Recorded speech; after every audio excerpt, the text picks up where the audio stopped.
Bismillahirrahmanirrahim. Assalamualaikum warahmatullahi wabarakatuh. Allahumma sholli ala Sayyidina Muhammad wa ala ali Sayyidina Muhammad. Gimana kabarnya anak-anakku pada hari ini?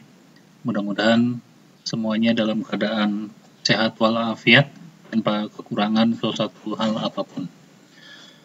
Alhamdulillah pada hari ini kita masih bisa melaksanakan pembelajaran jarak jauh untuk mata pelajaran Sirah Nabawiyah kelas 8. Adapun materi yang akan kita bahas pada kesempatan hari ini adalah bab 3 ya, materi bab 3 yang akan menjelaskan tentang Khalifah Utsman bin Affan ya, khalifah ketiga pada pemerintahan Khulafa Ur-Rasyidin.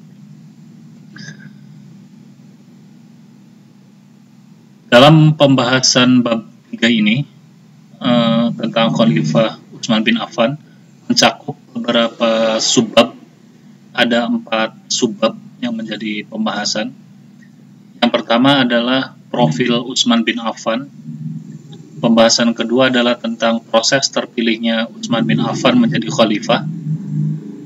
Subbab ketiga adalah tentang prestasi Khalifah Utsman bin Affan. Lalu yang terakhir adalah tentang hikmah kepemimpinan Khalifah Utsman bin Affan. Jadi ada 4 subbab di materi bab 3 ini yang akan menjadi pembahasan kita. Langsung saja, yang pertama adalah profil Utsman bin Affan. Subbab pertama tentang profil Utsman bin Affan. Siapakah Utsman bin Affan? Utsman bin Affan, beliau adalah khalifah ketiga pemerintahan Khulafaur Rasyidin. Beliau berkuasa dari tahun 644 Masehi sampai tahun 656 Masehi. Atau jika kita hitung, masa pemerintahan atau masa kekuasaan Utsman bin Affan itu berlangsung selama kurang lebih sekitar 11 tahun, lebih 222 hari. Atau bisa kita bulatkan 12 tahun ya. Dan itu merupakan masa kekuasaan yang paling lama di antara khalifah-khalifah yang lain. Ya, seperti Abu Bakar yang hanya 2 tahun berkuasa, kemudian Umar bin Khattab yang berkuasa selama 10 tahun, dan nanti khalifah keempat Ali bin Abi Thalib itu masa pemerintahannya atau masa kekuasaannya hanya 6 tahun. Nah, Utsman bin Affan berkuasa selama 12 tahun, paling lama ya di antara Khulafaur Rasyidin yang lain. Utsman lahir pada tahun 579 Masehi atau 42 tahun sebelum hijrah. Beliau lahir di kota Taif di Jazirah Arab ya. Berarti beliau lahir 8 tahun setelah kelahiran Nabi Muhammad ya. Nabi Muhammad lahir tahun 571. Utsman lahir tahun 579 ya. Berarti usianya 8 tahun lebih muda dari Nabi Muhammad. Utsman wafat pada tanggal 17 Juni 656 Masehi atau bertepatan dengan tanggal 17 Zulqa'dah tahun 35 Hijriah. Beliau wafat di kota Madinah. Jadi lahirnya di Taif, wafatnya di Madinah. Beliau dimakamkan di komplek pemakaman Jannatul Baqi yang ada di kota Madinah. Ya, nanti jika kalian bisa berkunjung ke Arab untuk menjalankan ibadah haji atau umroh, sempatkanlah untuk berziarah ke Maqbarah Utsman bin Affan yang ada di Jannatul Baqi di kota Madinah. Utsman bin Affan merupakan keturunan dari salah satu suku besar dan terhormat di kota Mekah yang bernama Bani Umayyah ya. Ini nama sukunya, nama suku dari Utsman bin Affan, Bani Umayyah. Kalau Abu Bakar nama sukunya Bani Taim. Kalau Umar bin Khattab nama sukunya Bani Adi. Utsman bin Affan, beliau nama sukunya adalah Bani Umayyah. Ayahnya bernama Affan bin Abdul As, ya. Ini nama ayahnya Utsman. Sedangkan ibunya bernama Arwa binti Quraisy. Selama kehidupannya, Utsman bin Affan menikah dengan beberapa wanita. Tercatat ada 8 wanita atau 8 perempuan ya yang pernah terikat pernikahan dengan Utsman bin Affan. Siapa saja mereka? Pertama, Ummu Amr. Yang kedua, Asma binti Abu Jahal, putrinya Abu Jahal. Yang ketiga, Ruqayyah binti Muhammad, ya, putrinya Nabi Muhammad. Lalu Ummu Kulsum binti Muhammad, ini juga putrinya Nabi. Kemudian Fakhitah binti Ghazwan. Kemudian Ummul Banin binti Uyainah. Kemudian Fatimah binti Al-Walid. Dan yang terakhir adalah Nailah binti Al-Farofisah.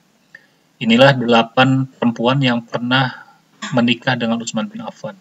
Kita lihat di antaranya ada 2 putri Nabi, yaitu Ruqayyah dan Ummu Kulsum. Ya, makanya Utsman bin Affan itu mendapat julukan dengan sebutan Dzunnurain, orang yang memiliki 2 cahaya. Ya, 2 cahaya yang dimaksud adalah 2 putri Nabi Muhammad, ya, yang menjadi istri dari Utsman bin Affan. Itulah profil singkat seorang Utsman bin Affan. Nah, sekarang kita lihat silsilah atau nasab, ya. Silsilah Utsman bin Affan. Utsman bin Affan merupakan keturunan dari Abdu Manaf. Ya, Abdu Manaf kita tahu adalah kakek Nabi Muhammad, ya.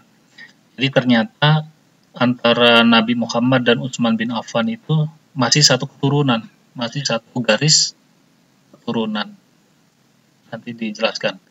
Abdu Manaf punya putra bernama Abdus Syam. Abdus Syam punya putra bernama Umayyah. Umayyah punya putra bernama Abul As.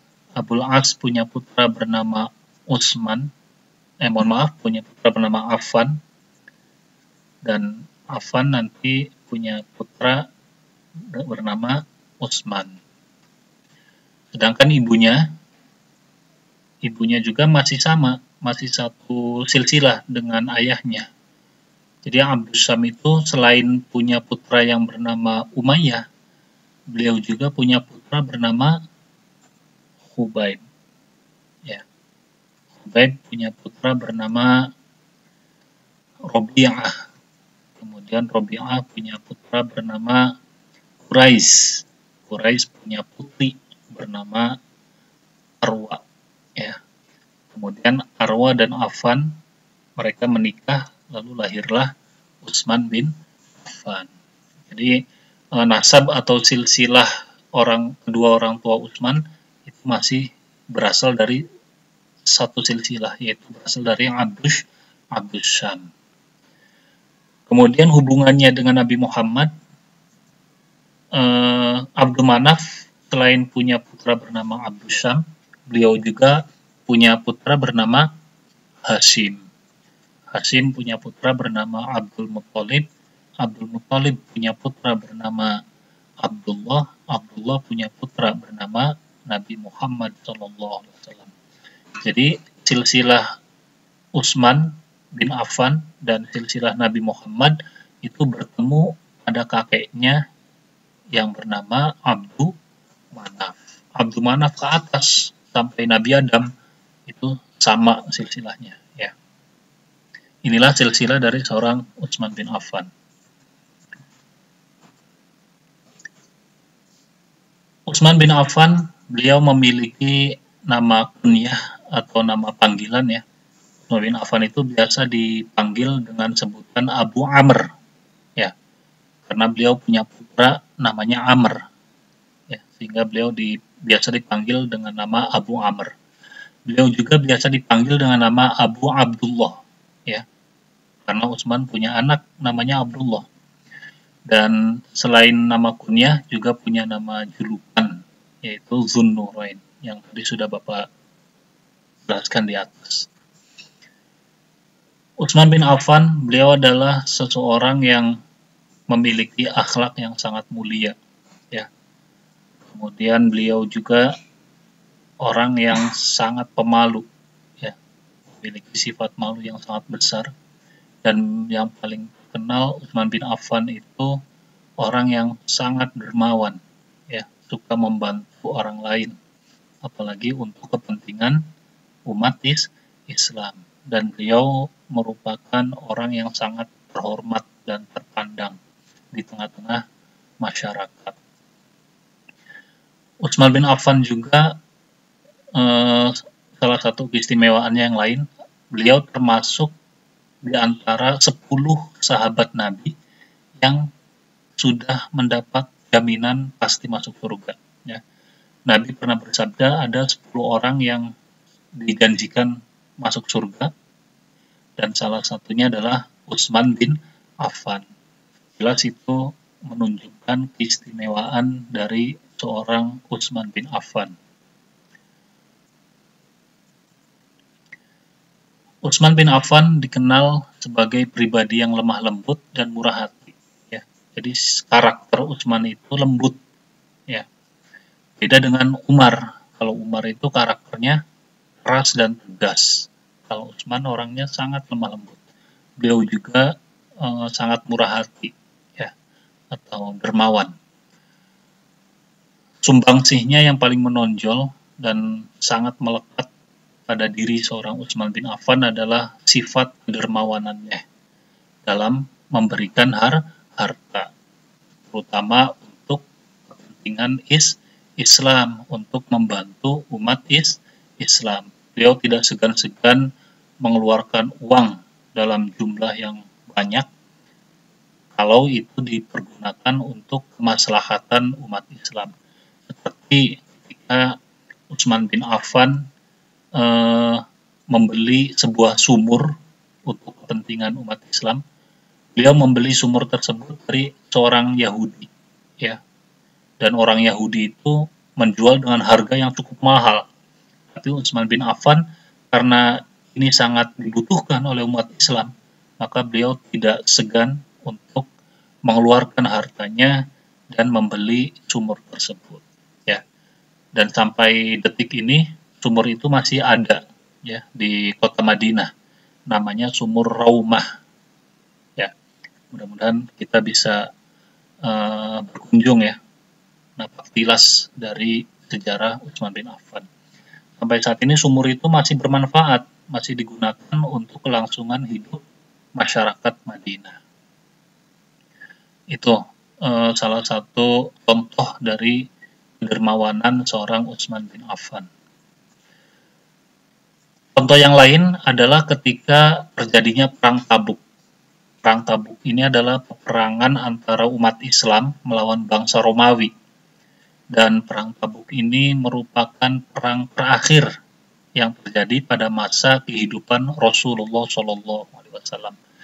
Jadi sekali lagi, Perang Tabuk ini perang terakhir pada masa kehidupan Nabi Muhammad. Tabuk itu sebuah daerah yang terletak sangat jauh dari kota Madinah, ya. Jadi umat Islam harus menempuh perjalanan yang sangat jauh. Menurut riwayat sampai memakan waktu 40 hari untuk menuju ke Tabuk. Ya, sehingga umat Islam membutuhkan banyak sekali biaya untuk kepentingan pasukan Islam. Maka Nabi Muhammad pun menghimbau kepada umat Islam, terutama yang kaya, untuk menyumbang atau mengeluarkan harta bendanya untuk kepentingan pasukan Tabuk ini. Maka Utsman bin Affan pun tidak mau ketinggalan. Beliau menyumbangkan banyak sekali hartanya dalam persiapan menghadapi perang Tabuk ini. Di antaranya adalah beliau menyumbang ratusan ekor unta, ya, untuk kepentingan umat Islam. Beliau juga menyumbang ratusan ekor kuda, ya. Tidak cukup di situ, beliau juga menyumbang ribuan uang dirham, ya. Dan semua ini beliau berikan untuk kepentingan umat Islam, prajurit Islam, ya. dalam menghadapi perang Tabuk ini. Itu contoh lain atau bukti dari kedermawanan seorang Utsman bin Affan. Mudah-mudahan kita semua bisa meneladani atau meniru dari sikap kedermawanan Utsman bin Affan. Utsman bin Affan wafat pada tahun 35 Hijriah. Ya. Beliau wafat sebagai syahid ya, karena beliau dibunuh oleh seorang pemberontak. Beliau dibunuh ketika sedang membaca Al-Quran di rumahnya. Jadi pada masa akhir pemerintahan Utsman bin Affan itu terjadi fitnah besar-besaran di kalangan umat Islam. Dan yang menyebar fitnah atau hoak itu, ya. Jadi hoak itu tidak hanya terjadi sekarang, sudah sejak zaman dulu sudah ada yang namanya hoak. Dan hoak yang muncul pada masa Utsman bin Affan ini disebarluaskan oleh seorang Yahudi bernama Abdullah bin Saba. Jadi Abdullah bin Saba ini orang Yahudi. Dia masuk Islam tapi hanya pura-pura saja. Dia masuk Islam bertujuan untuk menghancurkan Islam, ya. Sehingga dia pun menyebarkan hoak atau berita bohong atau fitnah tentang pemerintahan Khalifah Utsman bin Affan, sehingga banyak orang-orang Islam yang termakan oleh fitnah atau hoak yang dibuat oleh Abdullah bin Saba. Dan puncaknya ada seorang pemberontak yang nekat untuk masuk ke rumah Utsman bin Affan dan membunuh Utsman bin Affan ketika beliau sedang membaca Al-Quran di rumahnya. Itulah akhir hidup dari seorang Utsman bin Affan. Sama seperti Umar ya, Umar juga wafat sebagai syahid ketika sedang mengimami sholat. Ya. Kemudian selanjutnya adalah subbab kedua atau yang bagian B. Kita akan membahas tentang proses terpilihnya Utsman bin Affan sebagai khalifah.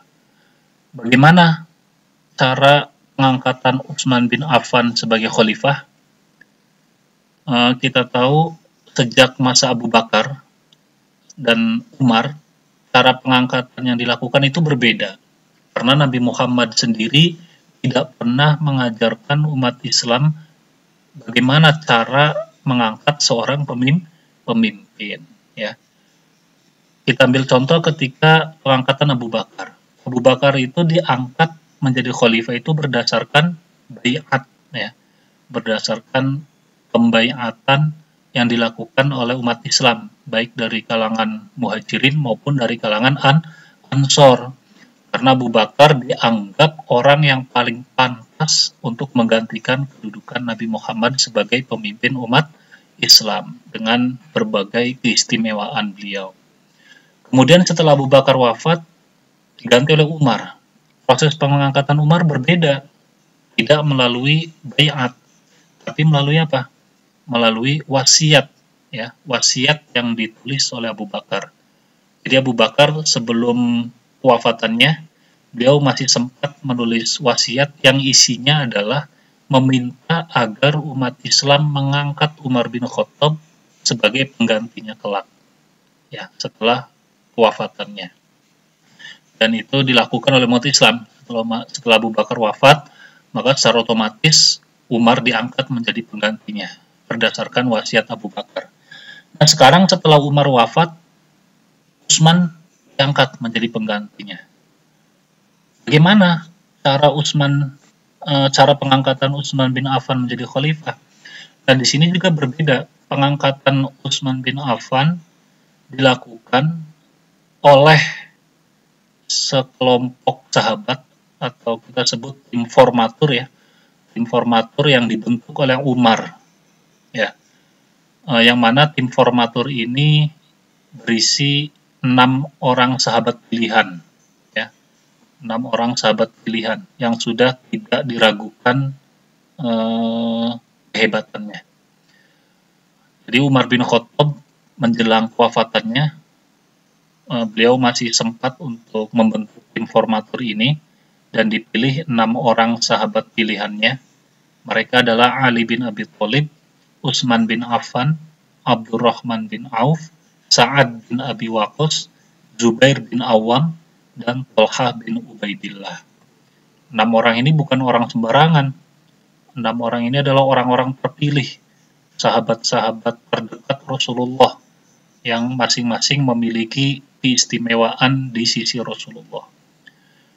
6 orang ini diberi tugas oleh Umar untuk memilih salah satu di antara mereka untuk menggantikan dirinya sebagai khalifah. Ya. Atau dalam istilah agama Islam, informator ini istilahnya disebut ahlul halli wal aqdi, ya, pemilihan yang dilakukan oleh 6 orang ini. Dalam prosesnya, 4 dari 6 orang ini mengundurkan diri. Ya, siapa saja? Mereka adalah Abdurrahman bin Auf, Sa'ad bin Abi Waqqas, Zubair bin Awam, dan Thalhah bin Ubaidillah. Mereka mengundurkan diri dari pencalonan, sehingga yang tersisa hanya 2 calon, yaitu Utsman dan Ali. Lalu umat Islam pun melakukan pemilihan umum, ya, untuk memilih di antara Utsman atau Ali yang akan diangkat menjadi khalifah. Dan ternyata mayoritas umat Islam memilih Utsman bin Affan. Maka diangkatlah Utsman bin Affan menjadi khalifah ketiga yang menggantikan Umar bin Khattab. Utsman bin Affan menjadi khalifah pada usia yang sudah tidak muda lagi. Malah bahkan Utsman bin Affan tercatat sebagai khalifah tertua, ya, ketika diangkat. Usianya saat itu sudah 70 tahun. Ya.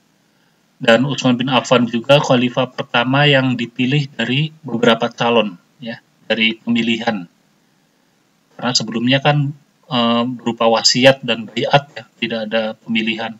Kalau Utsman pemilihan atau secara demokrasi. Ya. Peristiwa pengangkatan Utsman menjadi khalifah ini terjadi pada bulan Muharram tahun 23 Hijriah. Ya. Utsman bin Affan, beliau menjadi khalifah ketika pemerintahan Islam dalam keadaan relatif mapan, ya. Karena kita tahu pada masa Umar bin Khattab sukses membawa Islam dalam puncak kejayaan, ya. Hampir seluruh belahan dunia sudah takluk di bawah kekuasaan Islam.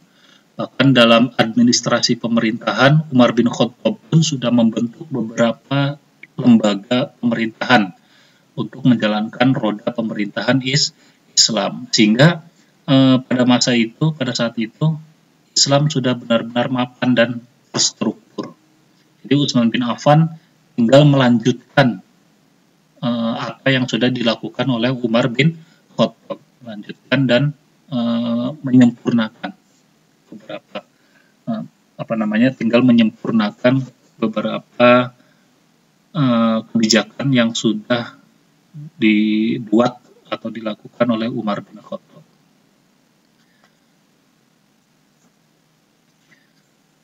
Terakhir, pergantian pejabat dan gubernur. Setelah diangkat menjadi khalifah, Utsman bin Affan melakukan beberapa kebijakan. Kebijakan pertama yang beliau lakukan adalah melakukan pergantian pejabat atau rolling, ya, atau reshuffle, ya, mengangkat pejabat baru. Beberapa jabatan yang